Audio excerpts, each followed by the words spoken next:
দেশের বাজারে আবারও বেড়েছে সোনা ও রূপার দাম। মাত্র ৩ দিনের ব্যবধানে ২২ ক্যারেট বা ভালো মানের প্রতি ভরি সোনার দাম বেড়েছে ২,২১৬ টাকা। নতুন এ দাম সোমবার সকাল ১০টা থেকে কার্যকর হয়েছে।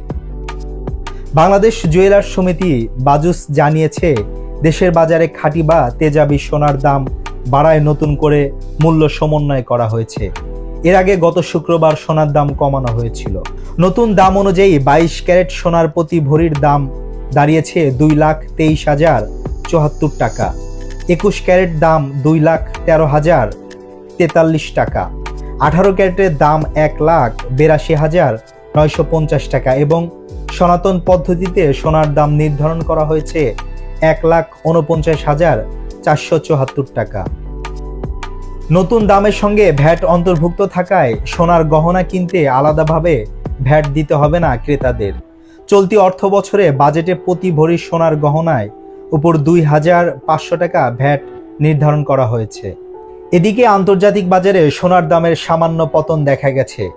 goldprice.org-এর তথ্য অনুযায়ী স্পট মার্কেট প্রতি আউন্স সোনার দাম দাঁড়িয়েছে $৪,০৯২, যা আগের দিনের তুলনায় ০.০৪% কম। তবে গত এক মাসে বিশ্ববাজারে সোনার দাম ঊর্ধ্বমুখী রয়েছে। সোনার পাশাপাশি বেড়েছে রূপার দামও। বর্তমানে ২২ ক্যারেট রূপার প্রতি ভরির দাম ৪,৬৬৫ টাকা এবং ২১ ক্যারেট রূপার দাম ৪,৫৪৯ টাকা নির্ধারণ করা হয়েছে। উল্লেখ্য, চলতি বছরে ১৯ জানুয়ারি দেশের ইতিহাসে সর্বোচ্চ পর্যায়ে পৌঁছেছিল সোনার দাম। সেদিন প্রতি ভরি সোনার দাম দাঁড়িয়েছিল ২,৮৬,০০০ টাকা। বর্তমানে সেই রেকর্ড দামের তুলনায় প্রতি ভরি সোনার দাম কম রয়েছে ৬২,৯২৬ টাকা।